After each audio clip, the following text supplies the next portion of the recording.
Total blind था, आज पहली बार देखने लगा है। मीम मटेरियल इस वीडियो को तो आप सभी ने देखा ही होगा, बट इन रियलिटी ये कोई मीम नहीं बल्कि पंजाब में फैल चुकी कैंसर से भी बुरी बीमारी है। पंजाब में आज 11 साल पुरानी बीमारी का इलाज हो या फिर एड्स, इवन मरे हुए लोगों को भी सिर्फ 2 मिनट में जिंदा कर दिया जा रहा है। पंजाब में रहने वाले आज 10% से ज्यादा सिख क्रिश्चियंस में बदल चुके हैं। याद दिला दूं आप सभी को कि ये वो ही सिख हैं जिनके गुरु गोविंद सिंह के 6 और 8 साल के बेटे ने धर्म परिवर्तन को अपनाने के बजाय जान देना सही समझा था। पंजाब के तरनतारा में पिछले 10 सालों में क्रिश्चियन पॉपुलेशन 102% तक बढ़ चुकी है। वहीं कांग साबू विलेज में 10% सिख्स ऑलरेडी क्रिश्चियनिटी को अपना चुके हैं। आपके मन में भी सवाल आ रहा होगा कि आखिर ऐसा हो क्यों रहा है, तो इसके पीछे इन्वॉल्व है एक बहुत ही बड़ा सा नेक्सस जो इन सिखों की मजबूरी का फायदा उठा रहा है। ये नेक्सस पहले तो इनकी मदद करते हैं और बाद में उनका धर्म परिवर्तन करवा देते हैं। इस काम को अंजाम देने के लिए जो हथकंडे इन्होंने अपनाए हैं वो काफी अजीब है मगर सक्सेसफुल हैं। यहाँ पहला सवाल आता है कि आखिर इन लोगों को फंड कौन कर रहा है, क्योंकि इनके इवेंट्स में लाखों की भीड़ लगती है। दूसरा सवाल ये पैदा होता है कि आखिर सरकार इन लोगों के खिलाफ कोई एक्शन क्यों नहीं लेती है, क्या वो भी मिली हुई है? चलिए समझते हैं। तो पंजाब में सिखों के धर्म परिवर्तन करने का सबसे बड़ा कारण है उनके साथ होने वाला डिस्क्रिमिनेशन। जी हाँ, सुनकर थोड़ी हैरानी होगी आपको कि जिस धर्म का जन्म ही भेदभाव खत्म करने के लिए हुआ था, वो आज खुद कैसे इस चीज का शिकार हो सकते हैं। और ये मेनली दलित, वाल्मीकि, हिंदू और मजहबी सिखों, यानी कि वो सिख जो पंजाब के माझा इलाके में रहते हैं। ये गांव बॉर्डर इलाके में आते हैं। कुछ इलाकों में तो हालात इतने खराब हो चुके हैं कि इन सिखों के लिए अलग अलग से गुरुद्वारे बनाए जा रहे हैं। इन्हें नॉर्मल गुरुद्वारों में जाना अलाउड तक नहीं है। और इसी का फायदा उठाते हैं यहाँ पर क्रिश्चियंस। वो उन्हें यकीन दिलाते हैं कि देखिए, आप सभी के साथ तो आपके ही धर्म में भेदभाव हो रहा है, आप क्रिश्चियनिटी को अपना लो, हम हमेशा आपके साथ खड़े रहेंगे। इसीलिए ही ये जो सिख हैं वो धर्म परिवर्तन के बाद भी अपना नाम नहीं बदलते हैं और पगड़ी भी पहनना जारी रखते हैं। इन्हें क्रिप्टो क्रिश्चियन या फिर पगड़ी वाले क्रिश्चियंस कहा जाता है। जो नेक्स्ट स्ट्रेटेजी होती है वो होती है फेक ट्रीटमेंट करवाना, जिसके लिए आज पंजाब के चर्चेस में जगह जगह पर चंगाई सभा लगाई जाती है। इनके पर्चे भी बांटे जाते हैं। इन पर लिखा होता है कि आपका इलाज मुफ्त में होगा। साथ ही ये भी मेंशन किया गया होता है कि खाना मुफ्त में मिलेगा।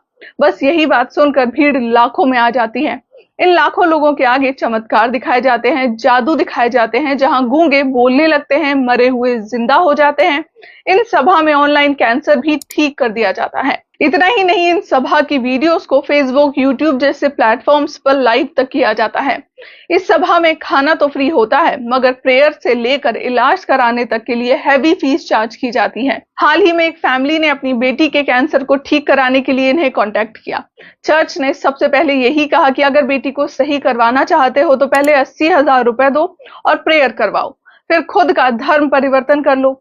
बेटी की जिंदगी के लिए परिवार वालों ने वो सब किया जो चर्च वाले बोलते गए, मगर बेटी बची नहीं और अंत में घर वालों के पास पैसे भी नहीं थे, तो चर्च के पास्टर ने अंतिम विदाई पर लड़की के लिए प्रेयर तक करने से मना कर दिया। इसके अलावा मनदीप का केस तो और भी ज्यादा हैरान करने वाला है।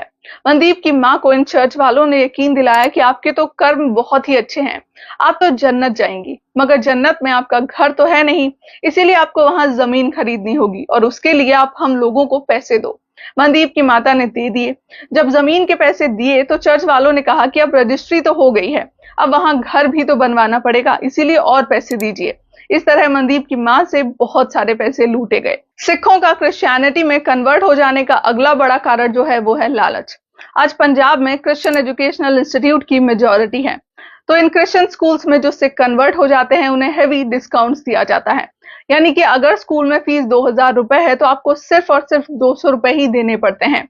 इससे इन्हें मिलते हैं 2 फायदे। पहला ये कि फैमिली बच्चे के भविष्य के लिए आसानी से कन्वर्ट हो जाती है और दूसरा उन्हें लगता है कि ये लोग तो हमारी कितनी मदद कर रहे हैं, हमारा बच्चा जो भी बनेगा इन्हीं की वजह से बनेगा। इसके अलावा आप सभी को ये बात पता होगी कि पंजाब में कनाडा और विदेश जाने का कितना बड़ा क्रेज है और इसी क्रेज का फायदा उठाकर ये क्रिश्चियन मिशनरीज उन्हें वीजा दिलवाने का लालच दे डालते हैं। मगर यहाँ भी स्कैम है, क्योंकि ये वादा तो लाखों लोगों से करते हैं मगर वीजा दिलवाते हैं 1 या फिर 2 लोगों को। हैरानी तो आपको ये जानकर होगी कि पंजाब पुलिस भी सरकार से नहीं बल्कि इनसे ही वीजा लगवा रही है। इसके अलावा जो लोग बचते हैं उन्हें ये लोग डायरेक्टली पैसे देकर कन्वर्ट कर ले रहे हैं। ये मोस्टली वो लोग होते हैं जिनकी आर्थिक हालत कुछ ठीक नहीं है। CNN ने कुछ साल पहले इस बात का खुलासा किया था। अब सवाल यहाँ से ये आता है कि जब लाखों रुपए लोगों को ऐसे ही ये लोग बांट रहे हैं तो आखिर वो पैसे आ कहां से रहे हैं? तो ये पैसे वेस्टर्न कंट्रीज से भिजवाए जा रहे हैं डोनेशन के नाम पर। एशियन समाचार की एक रिपोर्ट ये दावा करती है कि हर साल 10,000 करोड़ रुपए की फंडिंग भेजी जाती है हमारे देश में कन्वर्जन के लिए। इसीलिए ही अब सरकार ने कई सारे एनजीओ को स्कैनर में डाल रखा है, तो वहीं कई सारे एनजीओ पर तो बैन तक लगा दिया है। हालात तो आज ये बन पड़े हैं कि पूरा यूट्यूब जीसस के टेप से भरा पड़ा है। इसके अलावा कुछ लोग तो जीसस की आरती तक पोस्ट करके डाल रहे हैं। पूरा पंजाब आज यीशु के गाने गा रहा है। ज्यादा से ज्यादा लोगों तक रीच जाए, इसके लिए ये लोग एक्टर्स तक से अपना प्रमोशन करवाते हैं। इनका नेटवर्क इतना तगड़ा है कि आज ऑल ओवर पंजाब 65,000 से ज्यादा पेस्टर डिप्लॉयड हैं। पंजाब के आज हर गांव में लगभग 2 से 3 परिवार ऐसे हैं जो ऑलरेडी कन्वर्ट हो चुके हैं। आए दिन पंजाब में चर्च बन रहे हैं, यानी कि मिशनरीज की पूरी तैयारी पंजाब को क्रिश्चियन स्टेट बनाने की है। पंजाब में इतनी बड़ी साजिश चल रही है, मगर फिर भी सरकार कोई ठोस कदम नहीं उठा रही है। उल्टा सरकार खुद इन पेस्टर्स की गुणगान कर रही है ताकि उनका वोट बैंक सुरक्षित रहे। आज पंजाब में क्रिश्चियनिटी की रूट इतनी ज्यादा फैल चुकी है कि इन पेस्टर्स ने अपनी पॉलिटिकल पार्टी तक खड़ी कर दी है। जल्द ही पूरा पंजाब अगर क्रिश्चियनिटी में बदल जाए तो हैरान मत होइएगा आप लोग, क्योंकि असल में ये मिशनरी यही करवाना चाहते हैं। देखने वाली बात है कि हमारी सरकार नींद से कब जागती है। फिलहाल के लिए मेरी तरफ से इस वीडियो में बस इतना ही।